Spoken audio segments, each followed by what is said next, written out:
This is a first for us, maybe the first time we've ever been joined by the best in the business, the greatest of all time. And I don't know that I could be any more excited than I am today. Ladies and gentlemen, Mr. 16-time champion himself, John Forrest. Welcome to the show, brother. How are you doing, my friend? Hey, Wes, first of all, I thought I was doing an automotive race car show, and then there's Stevie, and this is WWF or something. I'm all screwed up. I told Sarah, I think I'm on the wrong show here. But, man, that kid's got fire. He's got energy, and get used to getting beat up on for your whole life, because I'm going through it, been through it, and we'll go through it again. But love your energy, kid. Hey, we do too, and we love your energy and the energy that you still have all these years, and honestly, that's what we're here to do, John. That's what we try to do something different. You can log onto the internet, jump on YouTube, and see all sorts of crash videos and all sorts of slow-mo replays of Tire Shake, but there's really nowhere else that you can go have a really unfiltered, candid conversation with some of the biggest stars the sport of drag racing has to offer outside of what we're doing right here on Drag Illustrated with the Wes Buck Show. I got to ask, John, for someone who's done it all, been around this sport forever, what was it like to enjoy yet another first ever a couple of weeks ago when you and Brittany Force, your daughter, shared the winner's circle, the first ever pro father-daughter, father-child victory? What was that moment like? Did you think that you had any more first evers really left in you? Well, first, let me jump back a little bit. Yeah, you're good. I got excited with watching this Stevie show here with you, Buck. But first, I got to get the Austin Proc kid back in my Montana brand, Top Fueler. Got to get all that put back together. And if I do, and I get some more money, another car, I may be calling old Stevie up. He's got a lot of fire in his belly, and he knows how to take the heat. So God bless. You heard it here, man. We need, and being able to be that character and put on that hat and play the part and be a star, because that's something that I wanted to talk to you about a little bit later. But I believe you will attest, that's a job in and of itself. The same way you've got to be ready to go get in the car and do your job there, you've got to be ready to put your character, personality, superstar. You have fans. You've got to be willing to put that hat on and go be that larger than life personality if we want to see this sport go to the next level. You got to take care of the sponsors like Auto Club and Peak and Chevrolet and Cornwell Tools, Monster, Flavor Pack, the list goes on and on. Then you got to take care of the fans. Let me tell you, I tell my daughter Brittany, the fans will take care of you. When you lose, a lot of times they don't even realize it. You go out there and they're just so into you, and they'll bring you back to life after a bad first round like I had at Brainerd. But let me tell you something. To win the week before at Topeka with Brittany, her and the Monster Energy Top Fuel, me and Peak Blue Def, it was a moment for a father to be very proud. I won a lot of races, and I even promised Baldwin Fillers, we're coming to do a show on Monday. We'll try to bring a win with us. I figured out of two of us, one would get it, but I never thought both of us. With Courtney and with Ashley, I always raced them in funny cars, so I never got that opportunity. So to win with Brittany, she said it filled her bucket list. It filled mine. It was pretty exciting, but mainly to watch her and that team with Grubnick tuning that car and Savage. It made an old man's day. It made me young again. It was fantastic to see, man. And it was, as a father myself, I've got a 7-year-old little girl, Sophia. She's at school this week, her first week of first grade. And I can't even imagine what it would be like to experience that, John. To be honest, I can only hope that someday I get close to something like that, to compete at that level and to have the kind of success that you've had. But to have that moment together, I think it was special. And it was, people hear me on this show every week rant and rave about how I want to see controversy and I want to see people up in arms. I want to see people fired up and climbing out of the car heated. There's another side to that I want to see people. I want to see those moments. I want to see teary eyes. I want to see hugs. I want to see loving embraces. I want to see high fives. I want to be able to watch the show and feel how much this means to you. And I felt like watching the broadcast from Topeka, John, I could tell that was a special moment. You were down there yelling. They didn't even have you mic'd up. We're double dipping. And it was just I could sense your excitement. And thank God for that. Thank you for bringing that kind of energy to our sport week in and week out. I'm curious, kind of switching gears here, but sticking along the lines of first evers. The entire world is enduring something of a first ever. We're suffering through a global pandemic. COVID-19. No one alive has experienced something like this before. You endured a first ever last year when you chose to keep John Force Racing on the sidelines. You took the season off. We pride ourselves in kind of having candid, unfiltered conversations here on this show, talking about things way beyond who won last weekend. I'm curious, was there ever a moment, John, that you weren't sure that you were going to be able to return to action? Was there ever a moment that you thought maybe this is it? Maybe this taking the season off is the end of the road? Well, let me back up again. Wes, when I go back the first time you called me about doing your magazine, I thought, well, God bless him. Somebody's going to try to do it again. But that's a tough road to go down. And yet you put the heart into it. You put your passion into the interview and the story, and you survived. And now doing these shows here, you're a survivor. So I've always been a survivor. A kid growing up, I had polio as a young boy with my right leg. That's why from football, I lost every game in my high school, 3 years of being a quarterback at Bell Gardens High. I still have that record, lost every game. But when I got into college, it wasn't going to work. I couldn't run. So I let a race car do the running for me, put on a helmet, camaraderie of the team, the cheer of the crowd. I was right back where I belonged. So along that road, I've been to Crossroads in my book, and they've already written the movie script if I ever bring this life career of mine to an end. But when I looked at Crossroads in my life, where I was out of gas, I was out of money, tuners ran off, everything that could go wrong, getting hurt, crashes, upside down. I've spent more time 1 year in a helicopter than I did on the racetrack, going to the hospital. So in the middle of it, I never gave up. And then, boy, this pandemic hit. You know what I mean? And the whole world changed the way people think, the way sponsors think. But we got to get back. America's got to get back. The world's got to get back. And, you know, I always tell people, I don't care how old you are, get off that couch, get up, go to work, get some exercise, be alive, enjoy life. And trust me, I have struggles too. A lot of people would say, that's hearing you talk, you know, how you talk about how get out and do it all. And yet you have so many downer days. I do. I get on a treadmill. I run to get out of the things that upset me. You know what I mean? I drink a lot of coffee, a lot of Monster Energy. I keep fighting the fight. And when that pandemic hit, I thought, man, but I looked at it, and Robert Height, my driver of the Auto Club Chevy, president of John Force Racing, he did the numbers. He got with Johnny Lou, my accountant, and they figured out how we could survive. And we had to park it. And that made me ill, because now what I lived for, what made me tick, I couldn't do. And all of a sudden, it's like you're going to work every day. And after 4 months, there's nothing to do but to get a game plan where to go. We got a game plan. And a lot of people said, you'll never come back. I was able to keep, you know, most of my people, half of them maybe. I had to do so many things to cut hours where they just worked part-time. But we bounced back. And we came back and we won. And we're in the hunt. And that's what's really exciting to me. A lot of people say, hey, you had the points lead last week. Yeah, for about a day, and then I lost it. But that's not what makes me tick. What it's all about is the fight, to get into it, to try to win. And look right now, I'm 19 points. That's less than a round out of the lead, right? But there's 5 other guys right in there. Hagen's taking the lead. Ron Capps, J.R. Todd, Robert Height, we're all in it, okay? Tasca. So in the middle of it, this is the kind of fight I like. It's what makes it exciting. The pandemic almost took me out mentally. I fought. I got through it. My family stayed by me. You know, my team stayed by me. Sponsors stayed by me. We're back and we're winning. And every week, let's see where it goes. But I love the competition and I love the fire. That's exactly right. And it's crazy because you got so wound up. You're talking about you get wound up. That's what we're here to do, buddy. I mean, and you're exactly right, John. You're back, and thank God for that. But not only are you back, to your point, you're back winning in championship contention.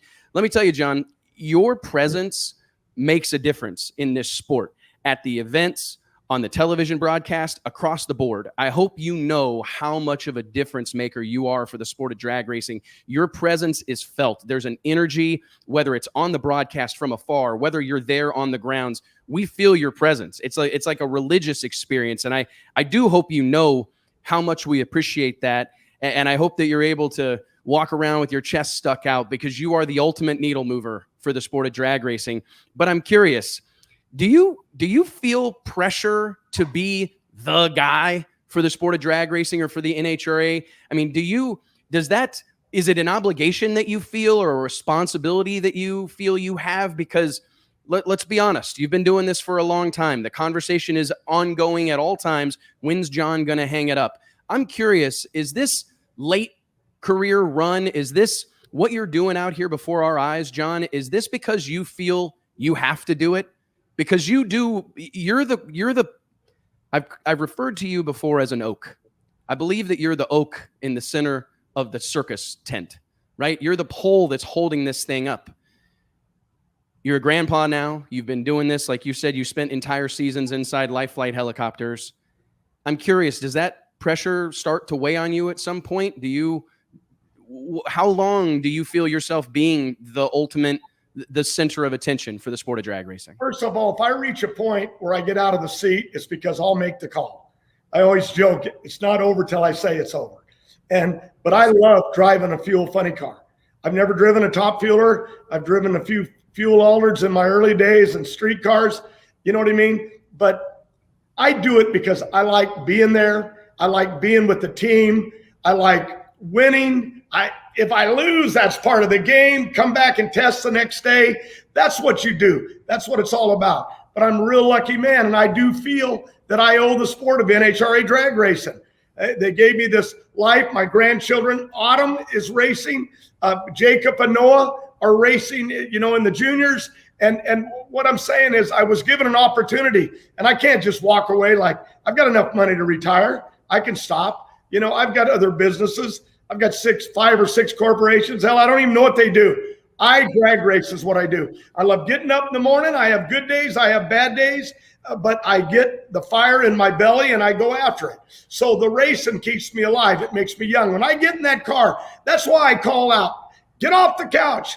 Don't let the old man in. I always said, Austin Coyle said it. A guy brought me a t-shirt. Clint Eastwood said it. Okay. But because I didn't say it, I just repeated it. But in the middle of it, I'm very fortunate that I'm in this game, that I get to do it. I get to do it with the young kids. So I'm not going to walk away. Camping World came in by just, whatever reason. Good Lord. I think that's the grace of God. I honestly have labored over that. And I thought to myself, this is a miracle. This is an absolute miracle that a sponsor like Camping World would come in on the heels of everything that was going on last year, the situation with Coca-Cola, and for Camping World to come in and do what they do. I felt it was a miracle. And Robert and I, we just signed Jayco trailers that sells through Camping World. Really? Like pandemic, and we couldn't even do anything because we weren't racing. So a lot of things, crossroads, one door closes, another one opens. But I called out to the fans at Topeka, what we want to do is look out of our cars and we want to see your faces. We want to see the crowds in the stands. Come to Brainerd, come to Indy. That's where I want to be. And I want to see them. But it isn't just John Forrest. It's the men and women of drag racing, the employees that work on the cars, the ones that run the hospitalities, the machine shops, the chassis shops, the drivers, the crews. They all want to look out the window of that car and they want to see the stands packed at Indy. And the fans, you do it. You bring us alive. And I've called them out a number of times because, and it isn't for me, all of the drivers want it. They want it in NASCAR. They want it in IndyCar. That's what makes us tick.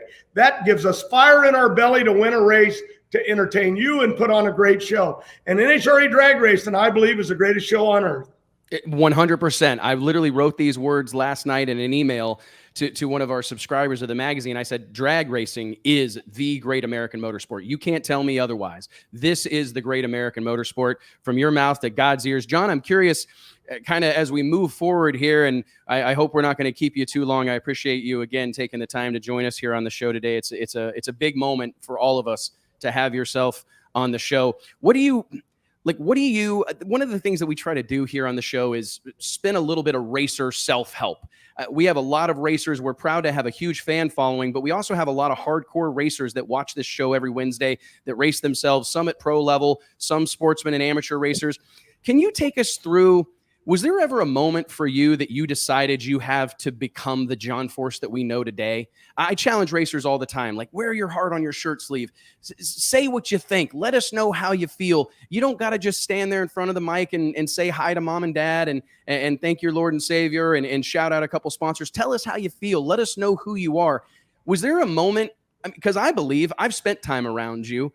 I've been around you away from the racetrack, and you can be a pretty subdued guy, John. You can be quiet. You've told me stories about going to the movie theater by yourself and watching a movie alone. I think the general consent, the masses can't believe that you would go spend a couple hours alone in silence.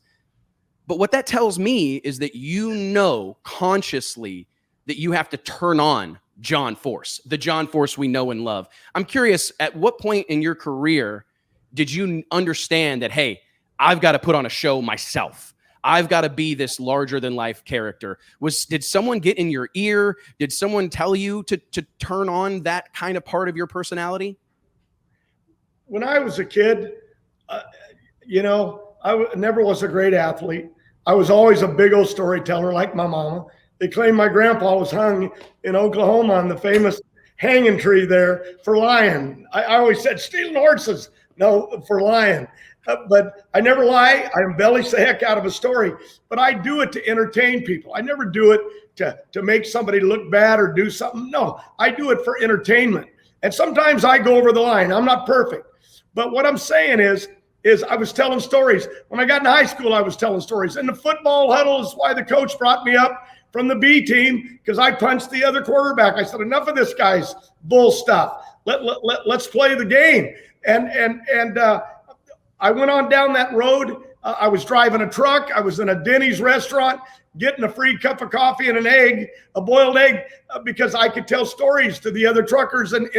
So when I went racing in Australia in 74, 75, it just was a way to tell stories. And this guy goes, you're hopeless, but your car won't even run. But man, when you get that media, they write all about you the next day and you didn't do anything. And years later, I got a call from Vinnie Knapp in Englishtown. He said, I need you to come.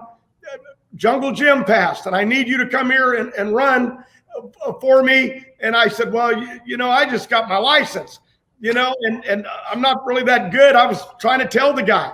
And he said, no, but you're a storyteller and you'll do long burnouts. And I said, I never even been past Arizona. That's how I started my career. That's how it just kind of evolved. So telling stories, being who I am. Yeah, I do go to the movies. I bury myself. I take my grandkids sometimes. I go watch just so I can unwind, because sooner or later, you keep going down this road, like my doc says, you won't ever just fall over dead in a rocket chair. You'll have a massive heart attack running down a return road. I mean, there I was. My daughter, Brittany, won the championship. I'm standing there on the starting line. I fell to my knees. I'm crying. My wife goes, you're embarrassing. You need to get up. But it was like, oh my God, I can't believe this happened. Come back the next year, opening race at Pomona. She rolls that dragster end over end. And I'm trying to run to her, trying to get on my motorcycle, because I thought, oh my God, she just won the championship. And now we might have killed her here. And I'm running down there, and all of this emotion is what keeps you alive. And that's why, to have her double up with me, to come back fighting. And I thought maybe when she crashed, they took her out in the ambulance, it was done. But boy, I got to give it to the women out there. They fight their way back, win or lose, crash. They do it because they love it. And the women are really helping grow our sport. There's so many out there. Shirley Muldowney in the beginning, you know what I mean? DeJoria, Pritchett, Erica Enders, the list go. I mean, there's all the Myers girls. It's incredible. I'll shut up here. Okay. No, they're great. I'm curious, and this is a great segue, John. You've been on the next generation kick for as long as I've known you. That you've always been trying to bring up this next generation of racers. I'm curious, when you look at the sport right now, and I think we should start a drinking game for how many times I'm going to say curious today, because I think that's about 75. Apologies out there. But what happened when you look around the sport right now, John? Who do you who are you especially proud of when it comes to showmanship? I mean, because I think obviously the performance is obvious, right? We've got Steve Torrance dominating, you got Matt Hagan running really good. There's a lot of really good cars. But when you look around the sport and you think about what we just talked about, being a character, being a storyteller, being a personality, who are the people that you are cheering on? Who are you a fan of in pro level drag racing right now? Yeah, but they weren't all big mouths like me. I'm a big mouth, okay? The Don Perdomes never said anything. He was my hero. I'm still chasing him. I'm still chasing Connie Coletta. I don't even race him. And Mongoose, Raymond Beadle, Jungle Jim, Kenny Bernstein. He was the guy that brought corporate America here. That's what I do. So when you look out at the new kids, I say to the kids coming up, don't do this because you want to be famous. Don't do it because you want to win.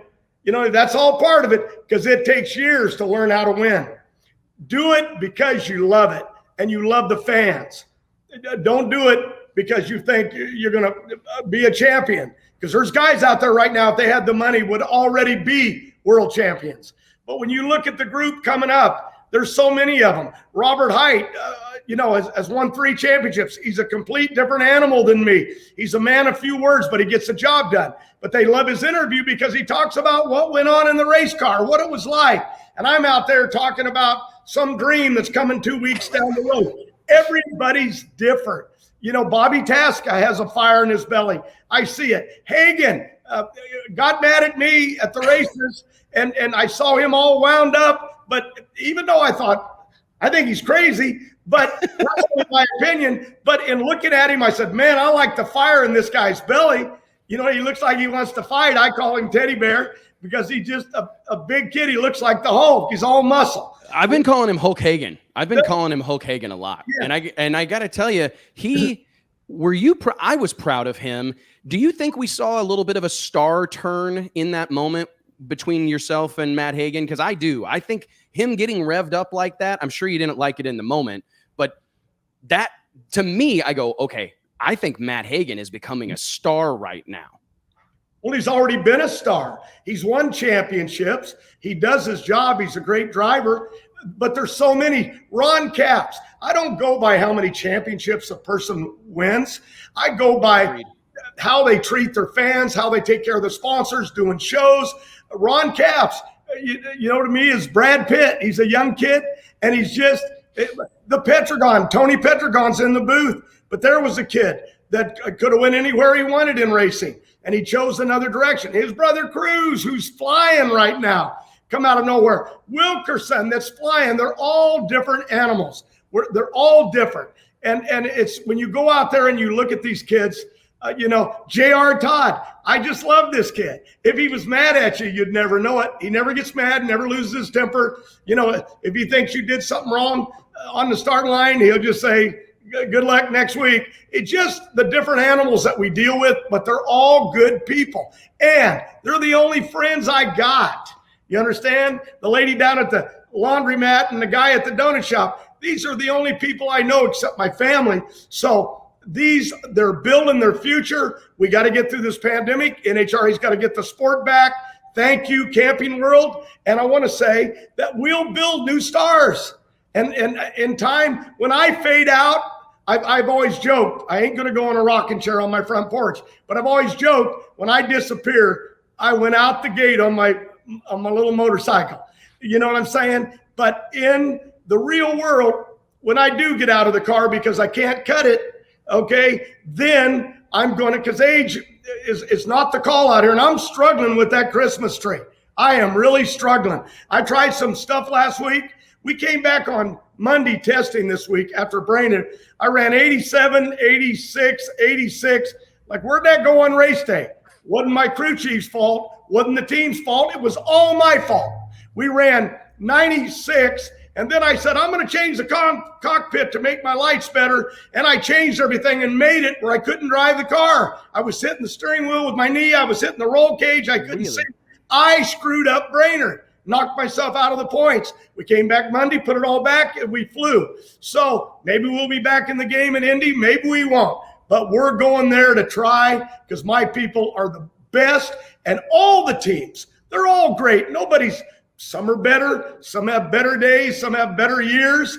But in the end, love what we do, and we're really lucky people. You look what's going on in Afghanistan, it makes me sick. I worry about people that I don't even know. So to all the military and the first responders and firemen and policemen, God bless you. Take the time in the airports to shake their hand, because they're the real heroes. And all this here is just another good storyteller. And that you are. And yes, sir. God bless all those men and women that keep us safe here in the good old US of A. John, thank you so much for being here. I want to tell you that you said something momentarily or a few minutes ago, and I've still got chills. I've had goosebumps since you said it. And I hope you know how much what you've done inspires people such as myself, my entire team here at Drag Illustrated. I remember telling you one time you were giving me the grand tour of the Brownsburg facility, this monstrous shop, and everything is perfect. The floor is perfect. All the cars are set up perfect. I was just so overwhelmed by it. And I told you that day, John, thank you, because this is inspiring. Because for someone who eats, sleeps, breathes drag racing, earns his living in the sport of drag racing, it's so inspiring to see what drag racing did for you. The kind of life you were able to build for your family, the business that you were able to create for all your people, that was provided by drag racing. And it's inspiring. We appreciate you. We're going to cheer you on. I hope you never hang them up. Thank you so much for being on here today. Ladies and gentlemen, John Force. Thank you, sir. And remember one thing, the new stars are coming.